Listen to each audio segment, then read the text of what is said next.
Olá a todas e todos, é Isabela Loures, ledora de audiolivros para pessoas com deficiência visual. Mais uma vez estamos aqui na Rádio Teletema, Espaço da Inclusão, no programa Momento do Audiolivro. Hoje eu vou trazer para vocês um texto do escritor mineiro Bartolomeu Campos de Queiroz. Um escritor que, nascido no ano de 1944, faleceu em 2012 aos 67 anos. Ele, que além de escritor, era ilustrador e famoso pela sua escrita de prosa poética, recebeu todos os prêmios de literatura do Brasil, assim como muitos outros em países estrangeiros. Mas antes de trazer o texto, eu vou deixar uma pequena biografia de sua vida, assim como reflexões sobre sua obra, contada por ele mesmo. Meu avô me ensinava que com as 26 letras do alfabeto, eu podia escrever tudo que eu pensava. E eu achava muito pouca letra para escrever tudo. Então eu estava sempre pensando uma palavra que eu não desse conta de escrever. Era sempre isso. Então o meu exercício de infância com as palavras era esse de pensar uma palavra que eu não pudesse escrever. E até hoje eu acho que é isso, que é essa tentativa que eu faço na literatura, saber que a palavra não me esgota. A palavra nunca escreve tudo que a emoção sente. A minha mãe morreu muito cedo. Minha mãe morreu, eu estava com 6 para 7 anos. Minha mãe morreu de câncer. Ela teve um câncer e minha mãe morreu com 33 anos. E naquele tempo, minha mãe tinha uma voz muito bonita, ela cantava muito. Cantava umas músicas muito bonitas de Carlos Gomes, umas modinhas antigas, umas modinhas imperiais, umas canções de amigo portuguesas. E ela era uma pessoa que tinha uma voz muito bonita. Mas quando a dor do câncer era muito grande, que ela não estava suportando, ela sentava na cama e cantava maravilhosamente bem. Então a gente sabia que a dor era muita. Então era aquela voz muito bonita de soprano que atravessava a casa inteira, atravessava o quintal. A gente sabia que estava doendo muito. Então eu acho que hoje, inclusive, há uma presença da minha mãe na minha literatura, porque quando a dor é muita, eu escrevo. É a mesma coisa. A beleza é tudo aquilo que você não dá conta de ver sozinho. Quando você encontra uma coisa muito bonita, você fala assim, fulano devia ver isso. Aí você vê. Você vê um pôr de sol muito bonito aqui na janela, você fala assim, fulano podia estar aqui comigo. Você vai no museu e vê um quadro e fala assim, mas era fulano que devia isso. Você vai num filme e sai e fala assim, mas não era eu que devia ver esse filme, era fulano de tal. A beleza não cabe em você. Ela não cabe. Então, para a criança também, eu acho que o livro para criança é aquele livro também que o professor, o adulto, o pai, a mãe lê e fala assim, isso era meu filho que devia ler. Sabe, ele não dá conta e passa. Então eu acho que é por isso que eu vendo tanto para pais, para professores, para tudo isso, porque eles me leem muito e eles levam para as crianças. Eles me jogam para lá. Mas eu acho que a beleza é profundamente triste quando você está sozinho. Você não dá conta dela. Ela pesa muito. Então você tem que passar para alguém. Sabe? Minha infância foi uma infância assim, um tanto quanto conturbada. Meu pai era um motorista e a gente morava de tempo em tempo em algum lugar. Eu morei até um certo tempo com meu avô, onde eu aprendi a ler. E meu avô tinha um hábito muito bom e bonito de escrever nas paredes da casa. E tudo que acontecia na cidade, quem partiu, quem viajou, quem chegou, quem morreu, meu avô escrevia nas paredes da casa. E eu fui aprendendo a decifrar essas palavras na parede dele. Com meu avô aprendi. Minha mãe morreu muito cedo, Foi uma infância, ao mesmo tempo difícil, mas ao mesmo tempo muito rica. Eu não tenho nostalgia de ter perdido minha mãe tão cedo. Acho que a perda dela, ela me cedeu lugar para eu ter que experimentar cedo a vida. Né? Morar com meu avô também foi uma parte muito, muito sensata. Meu avô era um cara formidável, que me marcou muito. E a minha passagem por esses momentos foram muito difíceis. Depois eu fui estudar interno num colégio em Divinópolis, onde eu estudava interno no Colégio São Geraldo, em Divinópolis. Depois eu fui passar um pedaço do meu tempo em Juiz de Fora. Os textos pedagógicos são feitos pelas pessoas que sabem das coisas. E a literatura é feita por aqueles que não sabem das coisas. Então você toca leve, breve nas coisas e deixa o leitor ler com você o mundo. Então ele se inscreve no meu texto. Isso eu persigo muito. Quando eu trabalho tendo como destinatário uma criança mais nova, que está em fase de alfabetização, eu sempre estou perseguindo, querendo que a criança se encante com a palavra. Como é nesse livro aqui, eu tento usar a palavra patas da vaca, como duas coisas, a palavra pata e as patas da vaca. Então eu trabalho com duas imagens, as imagens da pata e tal. Então, se eu falo que uma vaca tem 4 patas, uma pata tem 2 pés. Então a minha tentativa é de encantar a criança pela palavra, a criança ficar encantada com a palavra, porque eu acho que o primeiro encanto do escritor é com a palavra, com a sonoridade da palavra, com o peso da palavra, com a chamada que a palavra faz. Por exemplo, quando a palavra aconchega a outra, como a palavra pede a outra, que vem anterior e a que vem depois. Então, quando você começa a trabalhar isso para mim, é o que há de mais fundamental num processo de escrever para a criança. Eu nunca quero contar uma história, eu quero que a criança se encante com a palavra. Uma vez eu conversava com a Sônia Viegas, e a Sônia Viegas me dizia que tudo que não foi esquecido deve ser repensado. Então eu comecei a ver o que eu não consegui esquecer da minha infância, o que ficou presente. Então eu resolvi repensar isso, porque quando a gente fala em memória também, a memória é ficcional. Claro. Eu vou falar da minha infância agora, depois de ter perdido ela indiscutivelmente há muito tempo. E há sempre uma nostalgia muito grande em falar da infância, porque quando eu falo da infância, eu falo de um lugar que eu nunca mais vou poder estar. Há um problema de tempo aí que pesa muito. Porque eu acho que trabalhar com a memória é uma coisa complicada, porque ao mesmo tempo que você sofre por ter perdido a infância, por ter perdido o passado, você também sofre por ter que reviver na escrita, escolher, filtrar, selecionar e apurar isso é também um tipo de sofrimento. Mas é uma coisa gostosa, porque eu acho que o prazer também está no sofrimento, não é só na alegria. Na alegria. E na ler, escrever e fazer conta da cabeça é quando eu inauguro o luto. De fato, eu presencio a falta. Né? E eu começo a perceber que a falta preenche todo o vazio. Como é que a falta é intensa, como a falta é concreta. Né? Então eu trabalho essa perda da minha mãe e como que no vazio deixado por ela, tudo começou a ser povoado. Como é que eu preenchi essa falta? Então eu trabalho essas 3 coisas, mas não trabalho numa linha de tempo nem nada. É um trabalho bem espontâneo, bem livre para contar isso antes daquilo, que não faço essa linha. Agora, é complicado você mexer com a infância, é sempre complicado, porque aproxima a gente muito da morte, né?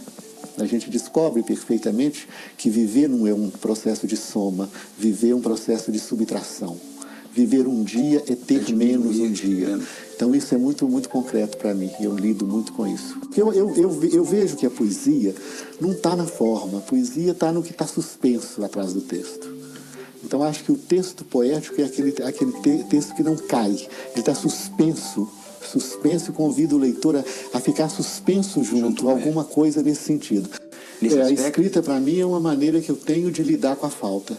A falta vai existir sempre, não tem jeito. Então, ler, escrever e fazer conta de cabeça, eu digo o que eu lia antes de decifrar as palavras, o que eu escrevia antes de decifrar as palavras e como é que eu aprendi uma matemática antes de trabalhar com os números. Mas era olhando o pão sobre a mesa e nós 6 em volta e que eu sabia mais ou menos imaginariamente como seria o meu pedaço. Era tudo compartilhado nisso. Então essa matemática que era dividir as laranjas, dividir os ovos, dividir o pão, dividir a carne. Então é nessa perspectiva que eu trabalho ler, escrever e fazer conta de cabeça. É uma coisa que a gente aprende independente da escola. É uma coisa que a vida nos ensina isso. Agora então, tendo como plataforma de base para entrada na sua obra esses depoimentos dados por ele e compreendendo que um dos temas centrais de sua obra é o resgate da memória, vamos à leitura do livro Tempo de Voo.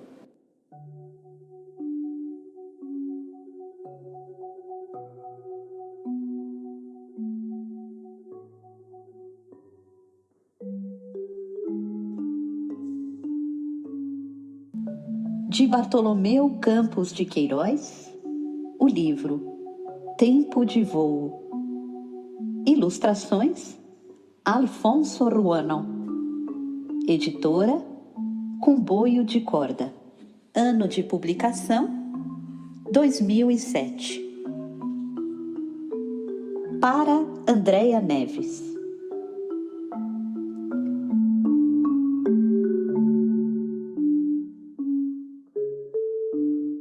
Só existe um tempo, o tempo vivo. Nossa, você está tão trincadinho. Ele me disse isso com o olhar escorrendo espanto. Sua pele me lembrava as águas se o vento dorme, lisa e mansa. Sua mão, cruzada à minha, amarrava um abraço entre a primavera e o inverno. Respirei o ar inteiro para depois dar nome ao meu susto. É o tempo, meu menino, é o tempo. O tempo? Eu nunca vi o tempo. Também não. Ninguém vê o tempo. O tempo não para. Passa ligeiro e ninguém consegue tocá-lo. Ele tem medo de não atender aos nossos pedidos, por isso não nos escuta. Passa mais depressa que voo de passarinho? Muito mais. Passarinho pousa, repousa, dorme, torna a voar e volta ao ninho. O tempo não tem ninho. Ele está sempre acordado, viajando e vigiando tudo. Sabemos que ele existe porque modifica todas as coisas. O tempo troca a roupa do mundo. Ele muda a história, desvia águas, come estrelas, mastiga reinos, amadurece frutos, apodrece sementes.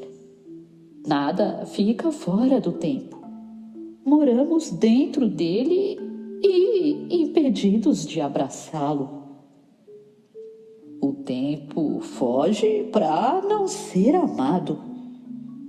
Quem ama, para e fica. O tempo foge. Se o tempo come tudo, deve ter uma barriga imensa.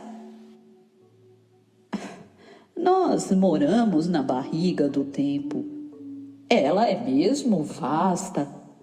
Guarda até onde o olhar alcança e mais o depois da fantasia. Se o tempo tem barriga, deve ter coração. Tem? É difícil responder à sua pergunta.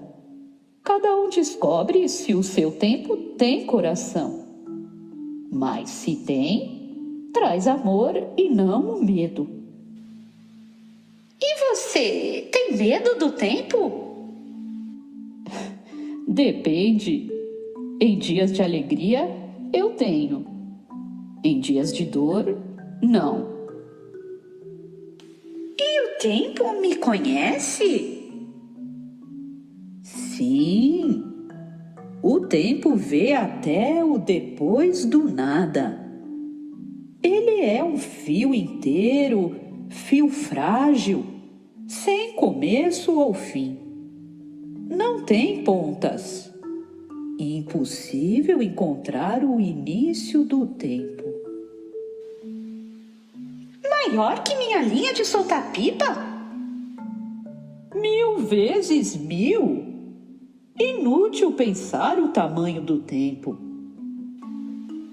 E se eu me esconder no buraquinho onde a formiga mora, bem escondidinho, o tempo me amarra com seu fio? Amarra, sim. Ele conhece as formigas, as lesmas, as pedras. Sabe do Ocidente e do Oriente, do Norte e do Sul. E se eu fugir para viver mergulhado com os peixes bem no fundo do mar, ele me acha? Até lá. O tempo conhece todos os esconderijos das águas, dos céus e dos ventos. E se eu for morar no coração da abelha? Tempo gosta de mel? Também lá ele vai encontrá-lo e saborear o seu açúcar. Ele me conhece mesmo? Ninguém me apresentou ao tempo. Mas ele sabe de você e o visita a cada instante. Você terá tempo de conhecer o tempo. Eu já o conheço e faz muitos anos. Agora ele ficou menor. Viver é gastar o tempo. Viver é diminuir. E se eu me transformar numa cor da asa da borboleta?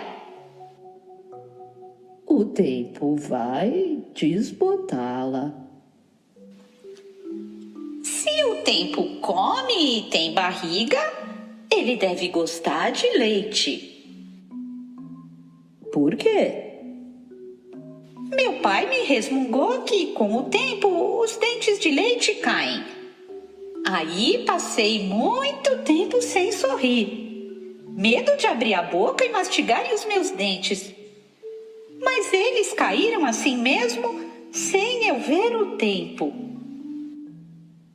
Ah, seu pai conhece bem o tempo.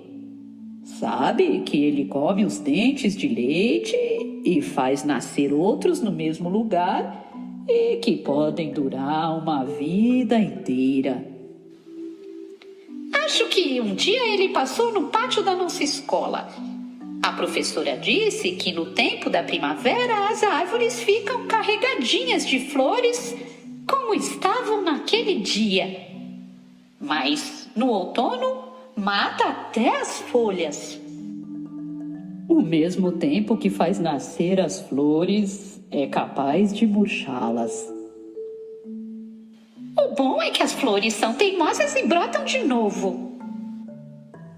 Você tem razão. O tempo renova as coisas. As flores viraram um tapete colorido no chão do pátio. A professora colocou uma flor no cabelo e disse que estava vestida de primavera. Flor dura rápido. Ela virou primavera por poucas horas. Ao final da aula, ela era a professora de novo.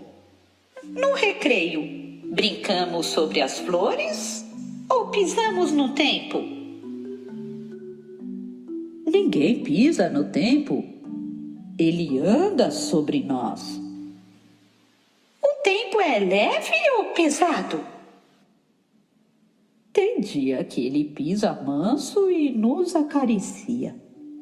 Outro dia, pisa forte e deixa arrasto mais fundo. Ele é bom e amigo ou só envelhece o mundo? Muito bom. Mistura de fortaleza e doçura. Ele nos promete o dia seguinte. Esperar o amanhã faz o hoje ficar esperançoso. O coração fica ocupado só com fantasias. Fantasiar é reinventar o depois. E mais, o tempo faz nossa vida ter passado, presente e futuro. A memória é amiga do tempo. Ela guarda o que passa e o desejo do que há de vir. Mas o maior amigo do tempo é a tolerância. O tempo tem seus caprichos. O que é tolerância? É gostar das coisas, mesmo sabendo que elas não são como eu quero. Aprendi com o tempo. Se a memória guarda o tempo, ela é maior que a barriga dele? É que o tempo pode ser também apenas um momento. Ele está aqui conosco agora. Ser só um relâmpago. Ser breve como o susto. Vamos mudar de assunto? Há muito também eu não reparava no tempo. Não sei se por medo ou por desânimo. Os dias corriam sem ter minha atenção. Uma preguiça morna convivia comigo. O tempo faz menores os dias. Parece que a vida se encosta num canto de tão cansada. Em criança, o tempo parecia mais leve e longo. De um Natal a outro, parecia durar 100 anos. Era muito longe. Hoje, ele é curto e demanda cuidados. A infância do menino me acordou. Depois de brincar com a renda das aranhas tecidas nas roseiras, de perseguir o destino das abelhas visitando o miolo das flores, de jogar pedra no lago para quebrar o espelho das águas, o menino voltou. Aquietou-se ao meu lado, amarrou seus dedos aos meus e continuou a me interrogar. Por que seu rosto é trincadinho? Com o tempo, a pele fica cheia de carinhos que ele nos faz. Como? O tempo tem mão para fazer carinho? O tempo tem muitas mãos e penteia o universo inteiro. Ele tem mãos para carinhar desde o agora até o sempre. Se o tempo come, tem barriga. Se corre, tem pernas. E se tem mãos para os carinhos, deve se parecer com a gente. Mais ou menos. O tempo é transparente. Tem a cor do vazio. É frágil como o vidro e pode se quebrar a qualquer hora. Por morar em todas as coisas, ele se parece também com a palmeira, o fogo, a nuvem, a terra, a chuva. Se as mãos do tempo fazem carinhos, elas também podem fazer cosquinhas? O tempo me faz rir muito. Agora mesmo estou rindo. Você é um presente que o tempo me traz, que me leva ao começo de mim. Mas eu não estou embrulhada em papel de presente. O tempo é pouco cuidadoso, não enlaça com fitas e cores seus presentes. Nós aprendemos a descobrir seus agrados. Mas os cantinhos de seus olhos estão enrugadinhos. São os pés de galinha. Você deixou a galinha ciscar no seu rosto? Não, é jeito de falar. As galinhas andam sobre a terra deixando marcas iguais às do meu rosto. Elas têm dedos finos, unhas longas e desenham risquinhos no chão. A galinha unhou você? É por isso que seus olhos estão pequenininhos? Parecem 2 risquinhos. Galinha não unha, ela bica. Mas, por ter mais tempo que você, meus olhos andam cansados de tanto ver. Vi quase tudo no mundo. Quase tudo. Os olhos vão se fechando devagar, cansados de tanto olhar. Vi tristeza, dor, abandono, injustiça. Mas o tempo me deixou fortes saudades, felizes amores, definitivos amigos. O tempo morde e sopra. Se você já viu tudo, viu a assombração? E muitas. Conheci uma que tinha boca e não falava. Tinha olhos e não via. Tinha ouvidos e não escutava. Tinha mãos e não abraçava. Tinha pés e não dançava. Corria pelo mundo e não queria perder o tempo. Ah, muito sem graça a sua assombração. Desse tipo eu também conheço. Meu pai viu e disse que se chama Homem de Negócios. Que é Homem de Negócios? Negócio é uma troca que a gente faz com a vida. Se ficamos sem fazer nada, o tempo fere, dói e machuca. Então, ocupamos o tempo trabalhando, criando, amando, apreciando a paisagem do mundo. Mas e o Homem de Negócios? Ele apenas trabalha. Só pensa em ganhar tempo e dinheiro. Quer comprar o mundo inteiro. E compra? Quase tudo. Menos o tempo. O tempo não tem dono nem preço. Não tem nascimento nem morte. Desconhece os pais e não sente saudade. O trabalho do tempo é amadurecer o mundo. E esse tempo é mais complicado que problema de matemática. E se um dia a professora me perguntar o que é o tempo? Você escreve um 8 deitado. Ela vai entender. O que é um 8 deitado?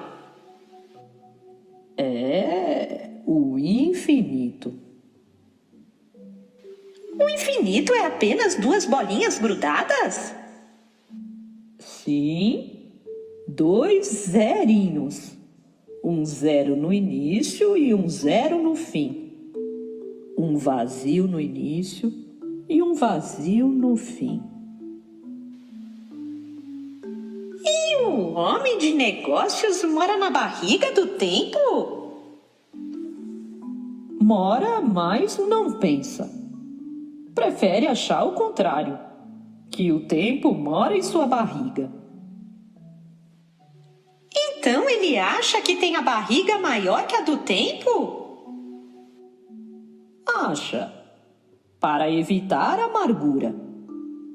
Ele mora na barriga do tempo como tudo, mas tem horror de imaginar que um dia o tempo pode abandoná-lo, jogá-lo para fora.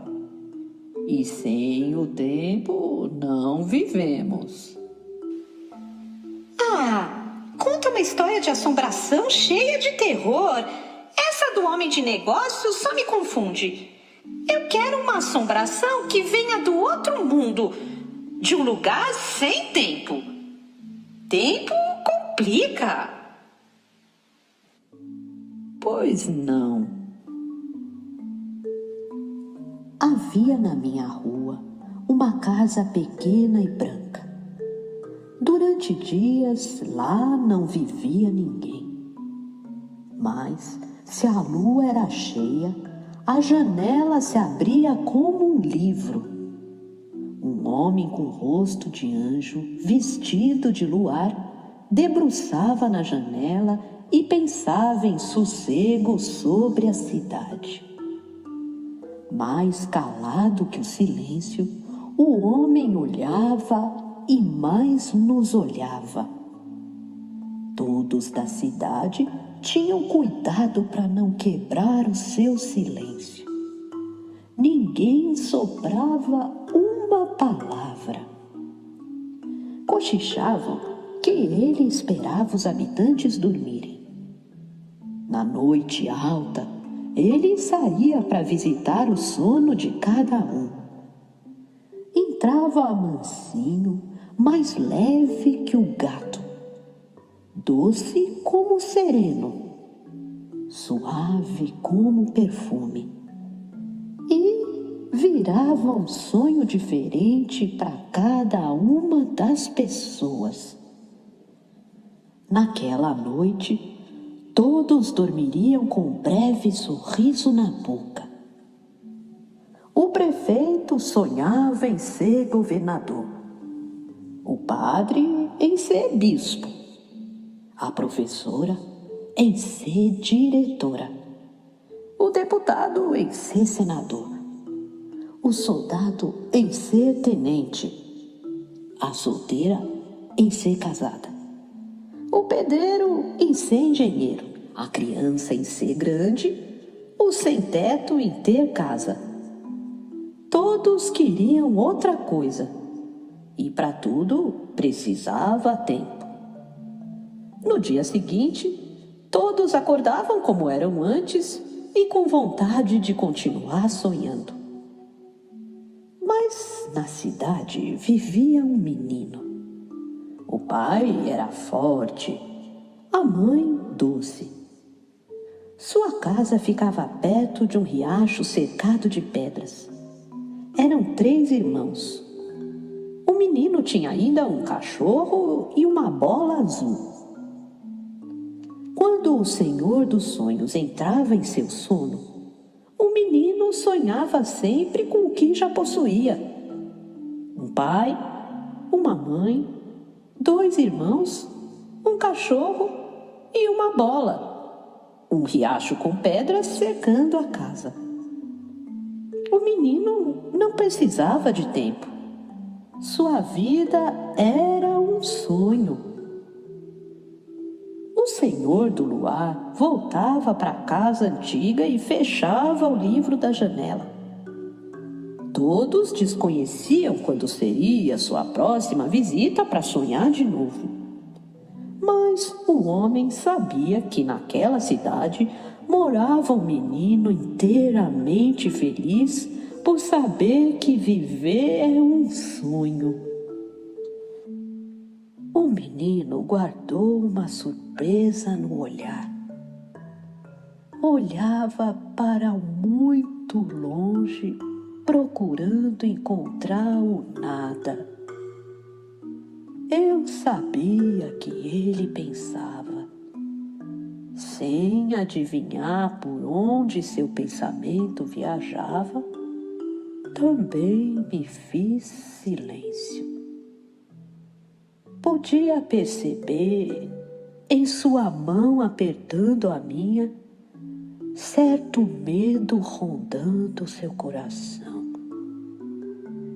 Fiquei culpado pela história absurda que tinha inventado. Ela, porém, já tinha partido de minha boca e trazer de volta uma história já contada fica inviável.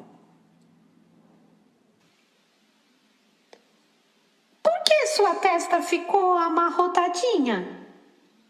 A galinha pisou em sua testa sem pena? É de muito perguntar e não saber responder.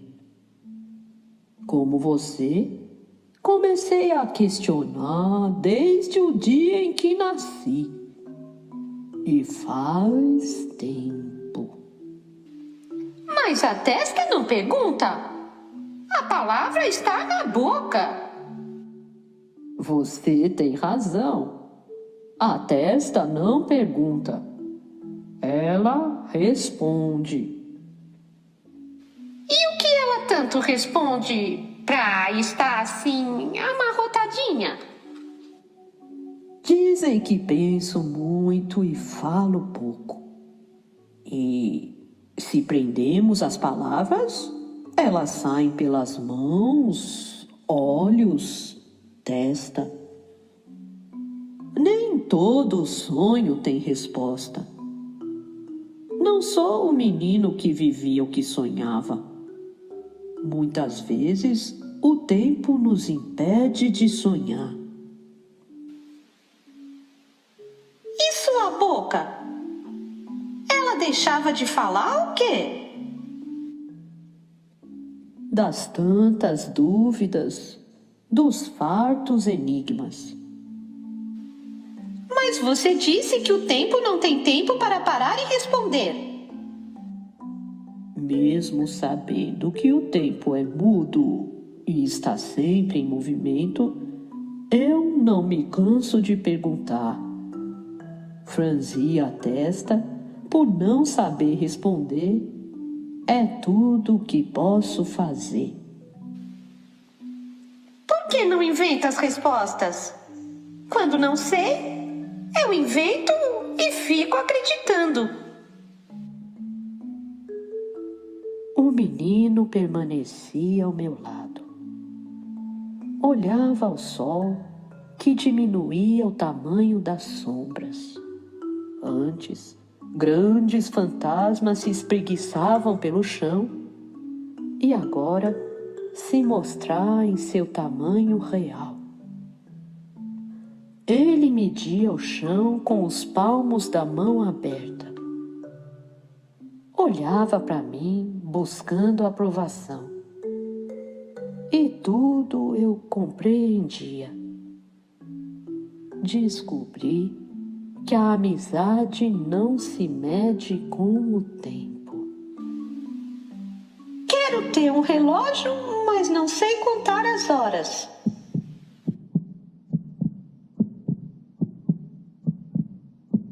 Por que não começa a aprender escutando as batidas do seu coração? Eu já escuto. De noite, enquanto o sono não chega, fico embrulhado no cobertor e meu coração bate sem parar. Coração é filho do tempo. Bate a vida inteira. Se ele para, o tempo também para.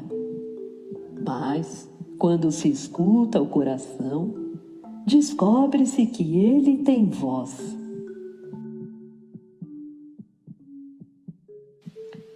Fala o quê?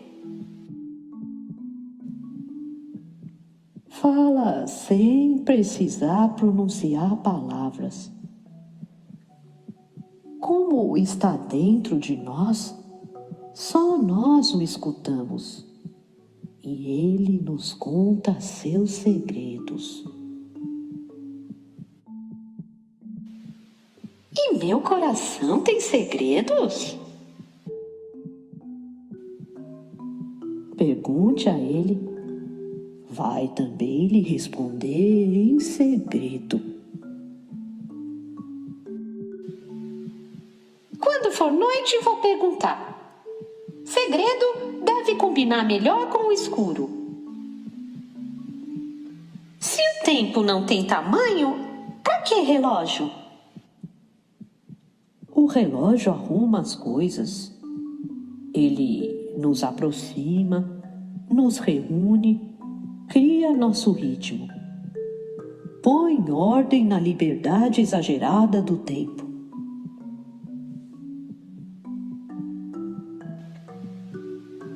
Quero ter um relógio e saber medir as horas. Assim, poderei encontrá-lo outras vezes e com hora marcada. Não se medem as horas. As horas a gente só confere. O tempo comeu nossa manhã. Agora é meio-dia e ele começa a devorar a tarde. Jamais viveremos esta manhã novamente. O tempo só anda para a frente. Não tem marcha ré? Não. E se eu quiser viver o ontem?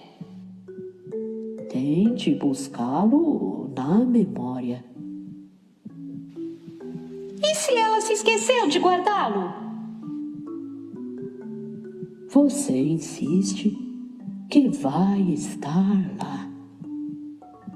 A memória protege tanto o vivido como o sonhado. Daqui a pouco vou para a escola. Quero desenhar um 8 deitado e pedir à professora para me ensinar a olhar as horas. E se ela não souber o que é um 8 deitado? Você a ensina como se escreve o tamanho do tempo. Até logo. Adeus.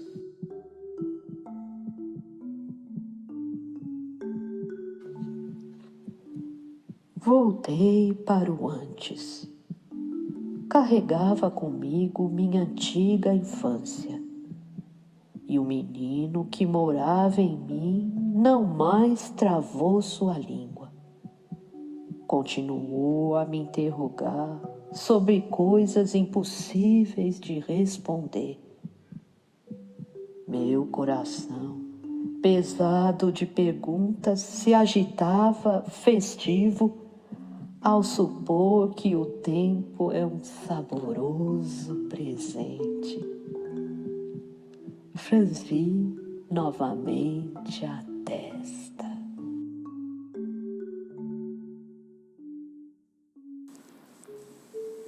Espero que vocês tenham gostado dessa leitura. Este livro e mais outros 45 títulos estão publicados no nosso canal de leitura do YouTube para todos lerem. Mais uma vez, agradecemos à Rádio Teletema Espaço da Inclusão por essa parceria conosco no programa Momento do Audiolivro. Desejo a vocês uma ótima semana, um abraço e até domingo que vem.